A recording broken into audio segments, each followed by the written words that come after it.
If you couldn't tell by the content of this channel, there's two things I like in life: VR gaming and jokes aside, I've been actively using my VR headset here in the back for over 4 years now, and since then I've seen the slow evolution of this space into the realm we are today.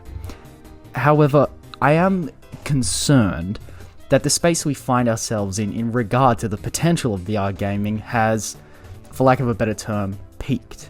Now, what do I mean by this? I fear that VR gaming largely has been exhausted of its potential, and progress in the space is either going to be extremely slow going forward or downright non-existent. But that's not to say that it hasn't come a long way. While the concept of virtual reality has been around since the 80s, it was only really in the 2010s where it started to take off with the introduction of the Oculus Rift in 2016. Now, I know stuff existed pre-2016, such as, I think, the Oculus Rift DK1, but I'm talking about its influx into the mainstream. But with this in mind, it's safe to say that, VR gaming itself has only really been around for 10 years or so, and when you look at it like that, it really hasn't been around long at all. And it started small. You have the head movement and your hands, and that's about it. And some of the games released within the first years are, staples of this subgenre. I'm talking about, primarily games like Superhot VR and J-Word Simulator. We don't use that word on this channel here. Now, while these games are interesting, they both have the issue where you're fixed in place doing a particular task. But it's a good starting point nonetheless. And this was largely the formula for VR titles in this, in these couple years, until a little known game that I'm sure you've never heard of came out. Boneworks. Now, if you're watching this video, I'm sure you've either played Boneworks or seen videos on it. Check out my video on it. But regardless, I won't bore you on the semantics of this video game. The main point here is that it introduced an entirely new physics engine that allowed for a fully interactable environment. While sure, the story wasn't mind-blowing, there was a core gameplay loop within Boneworks and an openness for a community of modders and players to coalesce to form a fully cohesive game. Boneworks, and I'm not trying to get sentimental here, Boneworks felt like the first VR title that could hold up against AAA quality. And so an influx of free roam, interactable VR games followed suit. And we're not going to go into every single one of them because we're not here to do that, but I'd say the next evolution within this space probably came from Half-Life Alyx. Released in 2020, is arguably the best VR game, see my other video for more details, but the core reason why is both the gameplay and the story it chooses to tell. Half-Life Alyx showed the gaming market that you can tell compelling stories in the VR medium, which, might seem obvious to us now. Yeah, bro, just write a good story for your VR game. But the level design and the gameplay coalesce to fit the story it's telling. And more importantly, it was from a AAA studio, Valve. We then move on to 2022, which was arguably the best year for VR, with the mass popularization of VR chat, an online VR community which hosts its own, characters.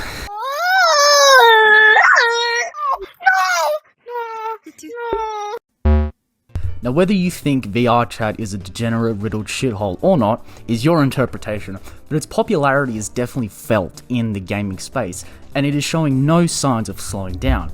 But the release I want to focus on here in particular is Bone Lab, because love it or hate it, I personally love it. It's kind of the quintessential VR game in a lot of ways, which, to be honest, is something I should have touched on in my very first video ever, but compared to Boneworks, the environments are a lot sleeker, and there's a lot more room for interactability. But if this is the quintessential VR game, where do we go from here? And that's my exact issue that I'm trying to convey here. I don't know. And one might say full body tracking is the next evolution, but we're there. We've got full body tracking. It's on a semi-commercial basis now. While it's a pain in the ass to set up, it's a step nonetheless. But in terms of core gameplay mechanics and loops and interactability, where do we go from here? And I'm sidelining, the fact that VR gaming itself is a very expensive endeavor, which I'll talk about really quickly. To play Steam VR, which I'm assuming most would want to play if you're looking at a VR headset, you need a functioning PC, which now costs you around probably $2,000 for something that can hold a VR headset and respective games. A VR headset which I think the average price is about $600, and a link cable, which you need if you don't have a Wi-Fi chip for your PC, which is another $130. All up, to get the average experience of a VR play in today's age, you're looking at around $2,800, and that's a conservative estimate. And you know what? I'm not even including games in that estimate. And you know what? That's not even including all the shit you need for full body tracking, which is at least another $1,000. So to fully optimize your VR experience, you're looking at almost $4,000.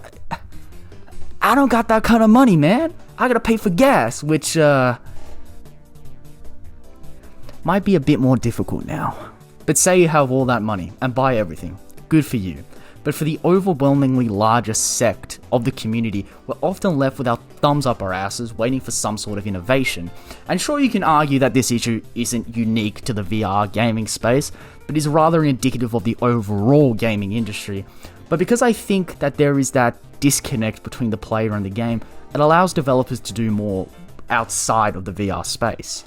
Most games can get away with reshuffling pre-existing mechanics and put them in a different context, but my contention with VR is that the core mechanics of a fully interactable environment have been, large in part, creatively exhausted.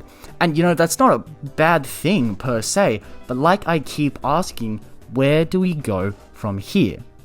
The enduring legacy of a VR game, and I'm referring to community retention, is only really felt in a handful of games in this space. But eventually, even that will fizzle out. And I'm looking at the lineup for new VR games in 2026, and 90% of them just look mid as fuck. They look boring, alright? They just look boring. And yeah, I can't really speak for PSVR because I don't have it, but looking through the catalogue of games that Sony are showcasing, there's a lot of adaptation. You know, taking a pre-existing game and just making it have a VR element to it. And I also get worried that adaptation is all the AAA markets see VR for. Just a way to recode a game and pretend it's different. Look, this is an opinion piece, because I do fear a lingering stagnation within the VR gaming space, which fucking sucks. Because having a VR headset definitely improved my experience of gaming overall, and has provided endless hours of entertainment. But I find myself on the latter end of this community, on the tail end of this space, and I wanted to make this video to express exactly this feeling. You know, now personally, what would I do if I could change anything about the VR gaming space? I'd make fucking Stress Level 0 release Dead FM or whatever the third game of the Bioworks franchise is. But more seriously, I think I'd try to make full body VR as accessible as possible, but you could easily market it as an actual fun collision of exercise and gaming to kind of incentivize that. Now, I know I always say this at the end of my videos, but I think this time is more warranted than any other. But what do you think? Where do you personally think VR gaming should go from here? Let me know down below. Thanks for watching.